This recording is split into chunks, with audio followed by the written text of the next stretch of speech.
Hi guys, TotallyDubbed here, and today I'm doing a video review on the AKG K371 studio grade closed back headphones. Now these headphones can be found for around £120 in the UK and around $125 in the US. Links will be down in the description below in case you're interested, and also in the description you'll see a list of alternative headphones you might want to consider.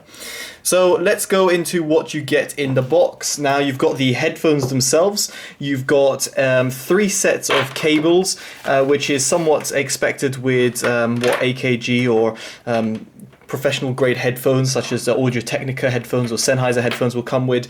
In terms of lengthwise, it's a 3 meter long cable. These two are 3 meter long. This is a coiled cable, and this is a normal 3.5mm jack ended cable, and you've got a shorter 1.2 meter cable. As you can see, it's the one that I've been using simply because at my desk I've got my Cord Yugo 2 DAC, so it's very easy to plug in, so I don't really need something that's super long. You've got a nice little carrying pouch. Alternatively, you can just put it there for storage. You've got a set of manuals, and then you've got a 1/4 inch jack as well in case you've got a DAC or an amplifier or whatever have you, if you're using more pro grade stuff. Now, in terms of the headphones themselves, they're relatively well built. AKG have said that they're very lightweight headphones, and I must say I agree with that. They're very lightweight, and that's simply because they're all made out of plastic. Now, some people have complained about the build quality about these headphones, but in all honesty, if you want a lightweight headphone, then you're not going to find it if you have metal construction. So I have no complaints whatsoever with the build quality, and I must say in terms of stretchability, in terms of adjustments as well that are available, and they also kind of pivot inwards. As you can see, it's not like the traditional approach where they kind of, well, the cups go, it's coming in from a certain point.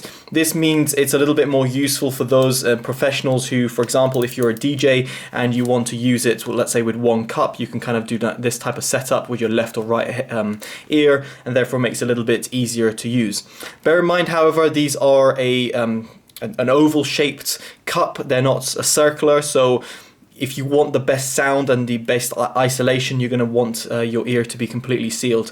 In my case, I've got pretty large ears, and I had no issues whatsoever with isolation or comfort. I wear glasses as well when I'm at my desk, and the pads themselves are pretty soft. However, you can see that they have very little give. So therefore, if you have a pretty big head and therefore the clamp is being adjusted quite a lot and you wear glasses, you'll find that these will kind of press in and your ear might touch the driver. Your mileage may vary. However, this is something I do want to comment on.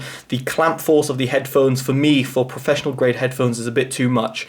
If these were consumer grade headphones, I'd have no issues whatsoever because you want to take them on the go or whatever have you.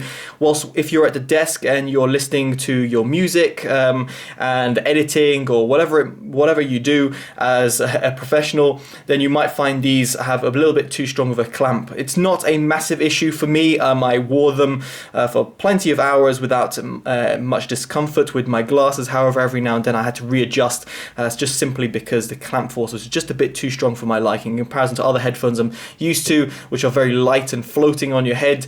These aren't it. On the plus side, the isolation is a little bit better than what you'd normally expect. Some people complain about the isolation. I don't know what type of isolation you expect to get with non-ANC headphones, but nevertheless, for closed back headphones, they pretty much do a decent job. The connector is a 3-pin connector. I actually forgot to show you that when it came to the cable, and this kind of clasps in. Now, this is good because it doesn't come out unless you were to detach it over here by pressing the button. I like that, and again, that's more towards the professional class of headphones because consumer grade headphones would have a normal 3.5 or 2.5mm jack input. Now, other than that, there's no controls whatsoever around the headphones, so it's worth bearing in mind. Now, the overall construction, as I said before, I've got no complaints about. However, they do tend to make some sort of plasticky noise, so if I just go quiet.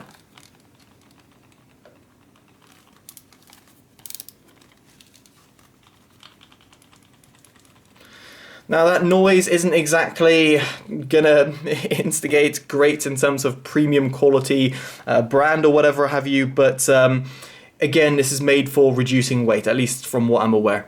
Comfort at the top as well. There's a silicone rubbery material which can be easily cleaned. It's great to see that, and I had no issues of the plastic headband kind of digging into my head. So no complaints there whatsoever. Moving on from that, let's actually talk about the sound quality, because that's the most important part of this video. Now, sound quality, I'm going to break it down in different segments and give you my overall opinion at the end. So first off, let's talk about the bass. Now, for studio grade headphones, you expect headphones to be very light in terms of their bass. Now, I found this to have a pretty decent mid-bass punch. When I say decent mid-bass punch, that was probably more than it should be for a studio grade headphone. It sounds like it has a mid-bass hump, which is great for if you're listening to music as a consumer, but when it comes to editing video, audio, or whatever have you, with headphones on, that mid-bass hump might kind of throw you off. They're not exactly flatline headphones. At the result of that mid-bass hump, which if you imagine the frequency responses over here, you've got a little mid-bass hump, it affects the lower mids. Now the lower mids here are something that I really, should I say, was disappointed about, because for studio grade headphones you think the mid-range is the thing that you're going to absolutely prioritize over all the other sound frequencies, and that's because you want to hear the vocals, you want to hear the intricate little details. From footsteps to, I don't know, explosions or whatever have you, you need that all to come through the mid-range, and that didn't come through with these headphones because these AKGs felt recessed and pushed back in the lower mids. So when it came to listening to music, I found myself a little bit disappointed because the lower mids seemed to be completely recessed, and therefore in comparison to other headphones out there on the market, such as from Sennheiser, Audio-Technica, or even AKG, their older line AKG headphones, which were very mid-centric, this was very much recessed and warm sounding. In terms of the sub bass, before I move on to the upper mids, the sub bass was pretty cut off, even though the specs of it say it goes down to 5 Hz. I'm sure it does if you maybe measured it. However, from my ears and my understanding of sub bass, specifically with other headphones I've come across, which is over 130, 140 different type of headphones, I found the sub bass was pretty cut off. It didn't really extend, give you that low end rumble that you like to hear. Now that is again for a consumer like myself. However, if you're a professional, that sub bass cutoff might not be a massive deal breaker for you, because a lot of studio grade headphones don't prioritize bass and therefore kind of cut off in the lower end frequencies. Now moving on back to the upper mids. The upper mids were actually very impressive. This is where the headphones I'd kind of say excelled. The upper mids came up very well. So it just produces a good upper mid response, and then continuing for the upper mids, you've got a very nice high end extension. So at the very end of the sound frequency, the highs extend very well. Now again, people complained that these headphones sounded sibilant, and to my ears I had no problems at all with any sort of sibilance, no matter the volume I kind of drive them at, and no matter the source, be it my phone, be it my Cord Yugo 2 DAC or amplifier. I had no issues whatsoever with the sibilance of these headphones. I felt that they did really good job in producing a very a good extension at the top end. So I've got nothing to complain about there. Again, moving on to one of its great characteristics is its soundstage, and this is what thing I felt that the AKG K371s really excelled in. The soundstage is absolutely phenomenal for closed back headphones with, I would say, relatively smallish drivers.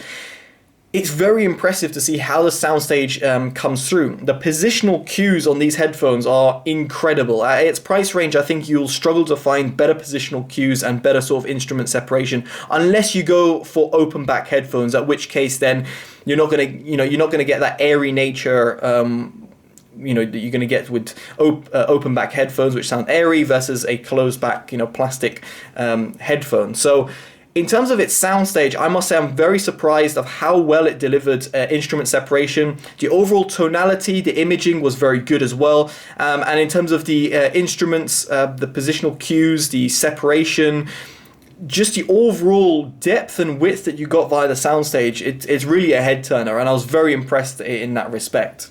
So overall, what do I make of these headphones?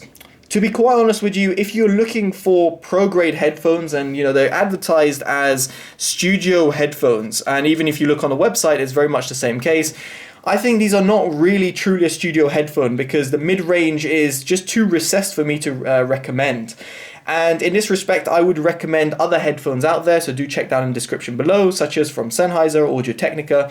And again, if you're a consumer, you're going to want a better sub-bass response, and a little bit maybe more emphasis on the well, I don't know, the lower mids slash the mid bass. In this case, you could look again for other headphones which would kind of challenge it at its price. So in all honesty, I don't think these AKG headphones are worth buying. They're a good addition to the AKG line given at their price as well, but it's not one I would say I would actively recommend, just purely based on the mid-range, which is kind of recessed and pushed back, to be honest, if that wasn't the case, I would see myself recommending them, given their £120 odd price tag. So there we go, guys. I've been Totally Dubbed. Hopefully you've enjoyed this another unbiased, unpaid review. If you have, make sure you give it a like, comment, subscribe, favorite, and share, and all that good